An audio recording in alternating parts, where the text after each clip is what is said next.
हरे कृष्णा. श्रीमद भगवद गीता जशी आहे तशी, अध्याय 6. अध्यायाचं नाव आहे ध्यान योग. आज 5वा श्लोक वाचायला सुरू करणार आहोत. त्याआधी श्रील प्रभुपादांना प्रार्थना करूया. हे श्रील प्रभुपाद, आम्ही भगवद्गीता हा ग्रंथ वाचून समजून घेण्याचा प्रयत्न करीत आहोत. त्यासाठी आम्हाला आशीर्वाद द्या. धन्यवाद प्रभुपाद. श्लोक क्रमांक 5 हा अतिशय प्रसिद्ध श्लोक आहे आणि महत्वपूर्ण पण श्लोक आहे. उद्धरेत आत्मना आत्मानं न आत्मानं अवसादयेत. आत्मा एव हि आत्मनो बंधुः आत्मा एव रिपुर आत्मनः. मनुष्याने आपल्या मनाद्वारे स्वतःची अधोगती होऊ न देता स्वतःचा उद्धार केला पाहिजे. मन हे बद्ध जीवाचा मित्र तसेच शत्रूही आहे. तर बघितलं, मोजले आत्मा हे शब्द तर 7 वेळा आत्मा शब्द आला आहे. पण प्रभुपादांसारख्या वैष्णवांनी आपल्या अधिकृत गुरु शिष्य परंपरेतनं काय केलंय, वरिष्ठ आपल्या भक्तांकडून मार्गदर्शन घेतलंय की कुठच्या शब्दाचा काय अर्थ आहे. आणि त्यामुळे आपण अधिकृत गुरु शिष्य परंपरेतून हे सगळं मार्गदर्शन घेतोय, ज्ञान घेतोय. त्यामुळे प्रत्येक शब्दाचा काय तो योग्य अर्थ आहे तो आपण नीटपणे जाणू शकतो. अन्यथा आपण एकटे काही प्रयास करत बसलं तर हे काही समजणं अशक्य आहे. तर इथे आपण हे जे ओळींनुसार अर्थ बघूया. उद्धरेत आत्मना आत्मानं. तर मनुष्याने आपल्या मनाद्वारे स्वतःचा उद्धार केला पाहिजे. उद्धरेत मनुष्याने उद्धार केला पाहिजे. आत्मना म्हणजे मनाद्वारे. आत्मना म्हणजे स्वतःचा, बद्ध जीव जो आहे ना तो स्वतःचा त्याने उद्धार केला पाहिजे. पुढे आहे न आत्मानं अवसादयेत. तर त्याने मनाद्वारे स्वतःची अधोगती होऊ नाही दिली पाहिजे. दुसऱ्या ओळीत म्हटलंय आत्मैव हि आत्मनो बंधू. म्हणजे मन हे बद्ध जीवाचा बंधू मित्र आहे. आणि पुढे म्हटलं आहे आत्म एव रिपुः आत्मनः. म्हणजे मन हे बद्ध जीवाचा शत्रू सुद्धा आहे. भाषांतर एकदा बघूया. मनुष्याने आपल्या मनाद्वारे स्वतःची अधोगती होऊ न देता स्वतःचा उद्धार केला पाहिजे. मन हे बद्ध जीवाचा मित्र तसेच शत्रूही आहे. तर आपण हे शब्द जाणून घेतले आहेत. तर भगवान श्रीकृष्ण आहेत ते मनुष्याची जी काही कर्तव्य आहेत त्याबद्दल अर्जुनाला इथे मार्गदर्शन करतायत की मनुष्याने असं असं करावं. तर गीताभूषण टीका आहे श्रील बलदेव विद्याभूषण यांनी लिहिलेली. ते समजवतात की मनुष्याने इंद्रिय विषयांपासून अनासक्त का राहावे हे सांगणारा हा श्लोक आहे. जशी 4थ्या श्लोकात चर्चा आली होती की हा जो योगारूढ व्यक्ती आहे तो काय इंद्रिय तृप्त्यर्थ कर्मामध्ये प्रवृत्त होत नाही. तर मग हे इंद्रिय आहेत, ज्ञानेंद्रिय, त्यांचे एक एक इंद्रिय विषय असतात. डोळ्याचं रूप, कानाचा शब्द, नाकाचा गंध, जिभेचा रस आणि त्वचेचा स्पर्श.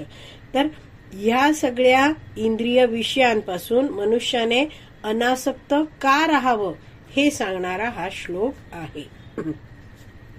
ज्या मनुष्याचे मन विषय भोगामध्ये म्हणजेच इंद्रिय तृप्तीमध्ये आसक्त आहे तो मनुष्य संसाररूपी कूपामध्ये अडकलेला आहे. तर श्रील बलदेव विद्याभूषण समजवतात की ज्याच्या मनात सतत इंद्रिय तृप्तीच्या, इंद्रिय विषयाच्या भोगाचे विचार चाललेले आहेत त्यातच तो आसक्त आहे.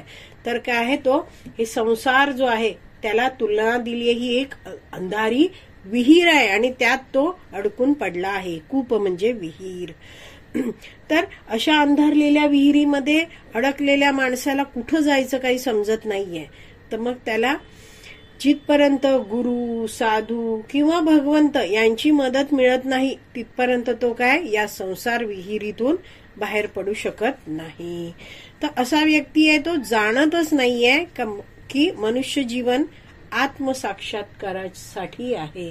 त्याला ज्ञानच नाहीये की का बरं हे मला एवढं मौल्यवान मनुष्य देह मिळाला आहे, त्याला ज्ञान नाहीये. तर श्रील बलदेव विद्याभूषण पुढे समजवतायत की अशा मनुष्याने इंद्रिय विषयांपासून आसक्तीरहित मनाद्वारे स्वतःचा उद्धार केला पाहिजे. जसं इथे भगवंत अर्जुनाला म्हणतायत ना, मनुष्याने आपल्या मनाद्वारे स्वतःची अधोगती होऊ न देता स्वतःचा उद्धार केला पाहिजे. म्हणजेच त्यांनी इंद्रिय विषयांपासून आसक्तीरहित जे मन आहे त्याच्याद्वारे स्वतःचा उद्धार केला पाहिजे. तर वैष्णवाचार्य आहेत ते समजवतात की मनाला बुद्धीद्वारे संयमित केले जाते. मन आहे त्याच्यापेक्षा श्रेष्ठ आहे बुद्धी. तर बुद्धीद्वारे मनाला संयमित केलं जातं. जशी आपण आधी पण एक उपमा बघितली होती की आपलं शरीर आहे त्याला एका रथाची उपमा दिली आहे. शरीर आहे ते एका रथाप्रमाणे आहे. रथात बसलेला जो रथी आहे तो कोण आहे, जीवात्मा आहे. आणि या रथाचा जो सारथी आहे ती बुद्धी आहे. मन आहे ते लगाम आहेत. आणि या रथाचे जे 5 घोडे आहेत ती 5 आपली ज्ञानेंद्रिय आहेत. आणि ही ज्ञानेंद्रिय आहेत ती विषय इंद्रिय विषयांकडे आकर्षिली जात आहेत, अशी तुलना असते. म्हणजेच काय आहे, हे जे मन आहे ते लगाम आहे आणि बुद्धीच्या हातात हा लगाम असतो. तर मग या म्हटलंय ना की मनुष्याने मनाद्वारे स्वतःचा उद्धार केला पाहिजे. तर ह्यासाठी काय केलं पाहिजे, मनाला आवरलं पाहिजे. मनाला आवरणारं कोण आहे, मन हा लगाम आहे. तर बुद्धीच्या हातात, सारथीच्या हातात हा लगाम आहे.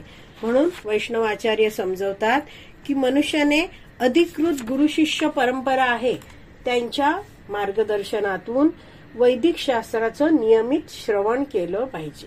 म्हणजे बुद्धी जर तीक्ष्ण असेल, बुद्धी जर शास्त्रिक असेल तर ती बुद्धी योग्यरित्या त्या मनाला आवरू शकते. मनाला काय म्हटलं आहे इथे, हातात ठेवू शकते, कंट्रोल करू शकते. तर असा हा जो व्यक्ती जेव्हा भगवंतांविषयी नियमितपणे श्रवण करतोय आणि भगवंतांच्या सेवेत लागतो आहे तर त्याच्या बुद्धीचं आपोआप पोषण होतं आणि त्याची बुद्धी आहे ती शास्त्रिक होते. तर वैदिक शास्त्राचं वचन जेव्हा तो ऐकत राहतो रोज रोज तेव्हा त्याची बुद्धी मजबूत होते. तर एक अशी तुलना, उपमा दिलेली आहे की मन कसं आहे, एका वेड्या हत्तीप्रमाणे आहे.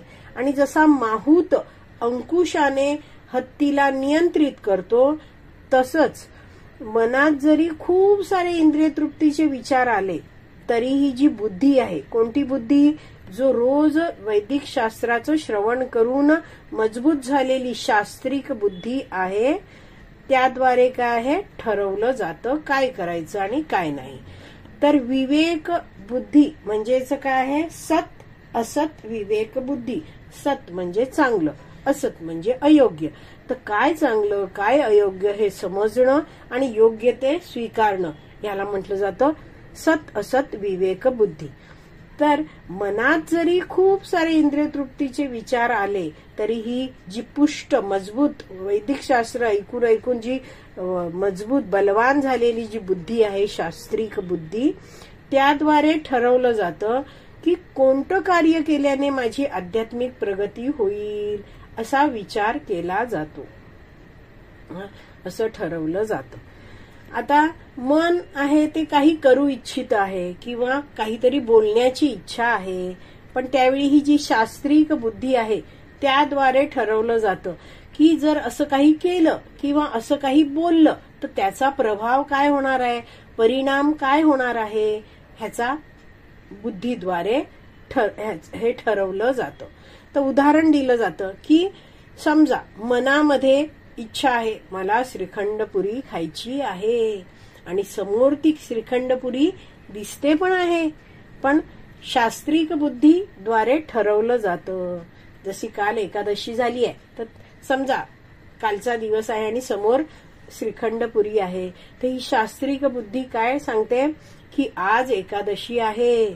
ही श्रीखंडपुरी जरी भगवंतांचा प्रसाद आहे तरी आज एकादशी असल्यामुळे ती श्रीखंडपुरी मी खाणार नाही, मी ठेवून देईन आणि उद्या खाईन.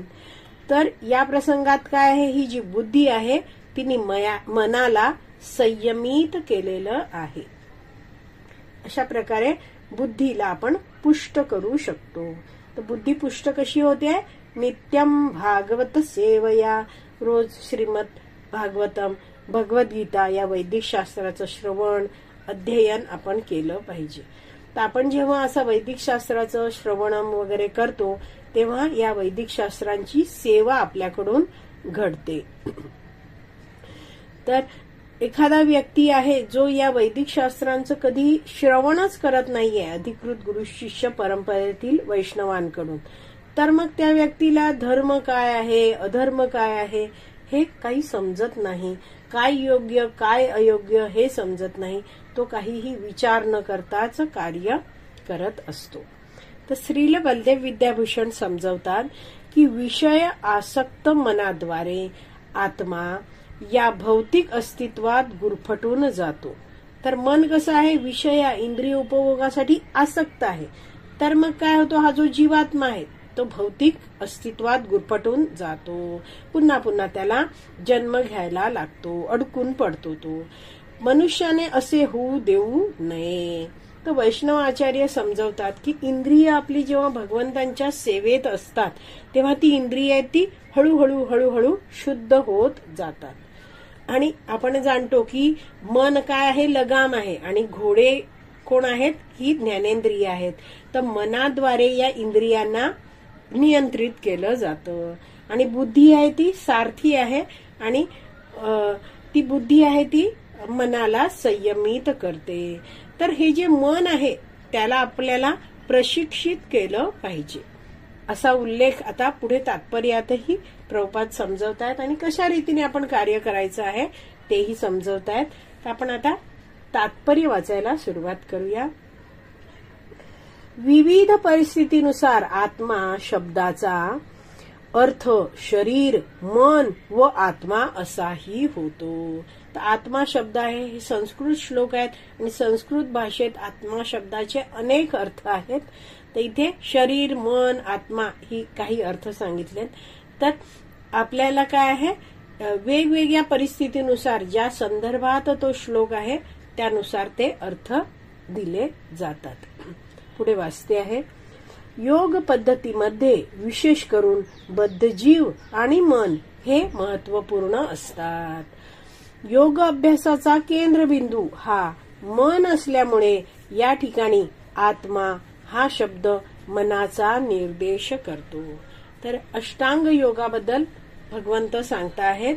तर यामध्ये मन हा केंद्रबिंदू आहे, कारण हे सगळे जे प्रयत्न अष्टांग योगी करतो आहे तो काय करतो आहे, ध्यान, धारणा, समाधी हे सगळं वर्णन येणार आहे पुढे.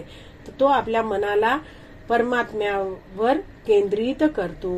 तर मनाला मन हा काय आहे, योग अष्टांग योग अभ्यासाचा केंद्रबिंदू आहे. आणि म्हणून इथे जे आत्मा शब्द आहे त्याचा अर्थ काय आहे, मन आहे.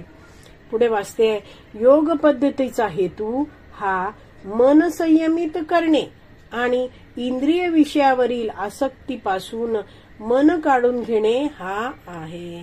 तर अष्टांग योगामध्ये प्रमुखतः ही दोन कार्य केली जात आहेत. मन संयमित करतो आहे आणि इंद्रिय विषयांवरची जी आसक्ती आहे त्यात जे मन अडकलं आहे त्या आसक्तीपासून मन काढून घेणं असं आहे. पुढे वाचते आहे, या ठिकाणी निक्षून सांगण्यात आले आहे की मनाला अशा प्रकारे प्रशिक्षित केले पाहिजे की जेणेकरून ते मन बद्ध जीवाचा अज्ञानाच्या दलदलीतून उद्धार करू शकेल. तर भगवंत इथे मार्गदर्शन काय देत आहेत, निक्षून सांगत आहेत काय, की हे मन आहे त्याला प्रशिक्षित केलं पाहिजे, जेणेकरून काय होईल, प्रशिक्षित मन हे जो बद्ध जीव आहे तो जो इथे अज्ञानात अडकून पडला आहे, दलदलीत अडकला आहे, तर तो त्यातनं बाहेर येऊ शकतो. तर श्रील प्रभुपादांचे एक शिष्य आहेत परमपूज्य गौर गोविंद महाराज. ते म्हणतात की अ डे विदाउट कृष्ण कथा इज अ बॅड डे. म्हणजे कृष्ण कथा दिवसभरात केली नाही, ऐकली नाही, तर तो दिवस व्यर्थ आहे, आपण फुकट घालवला आहे. तर मनाला प्रशिक्षित केले पाहिजे. तर मन कसं प्रशिक्षित होईल? शास्त्रिक बुद्धीद्वारे मन प्रशिक्षित होईल. तर भक्ती सिद्धांत सरस्वती ठाकूर जे श्रील प्रभुपादांचे गुरु आहेत, ते म्हणतात the desire to talk on topics away from Krishna is cause for our bondage. म्हणजे भगवान श्रीकृष्णांच्या विषयाला सोडून बोलण्याची इच्छा असल्यामुळे मनुष्य स्वतःला जन्म मृत्यू जरा व्याधीच्या चक्रात अडकवून घेतो. तर असंही सांगितलं जातं की मनुष्य जेव्हा प्रजल्प करतो तेव्हा मनुष्याच्या मनामध्ये अनर्थ वाढायला लागतात. म्हणून आपल्याला नेहमी सांगितलं जातं ना, कोणाची निंदा करू नका, दोष बघू नका, गुण बघा, प्रजल्प करू नका, वाईट बोलू नका. कारण काय होतं, त्याच्यामुळे आपल्या मनात अनर्थाची वाढ होत जाते. तर आज आपली विराम द्यायची वेळ झाली आहे. आज इथेच विराम देऊया आणि उद्याच्या भागामध्ये उरलेलं आपण तात्पर्य वाचणार आहोत. श्रीमद भगवत गीता की जय. श्रील प्रभुपाद की जय. हरी बोल.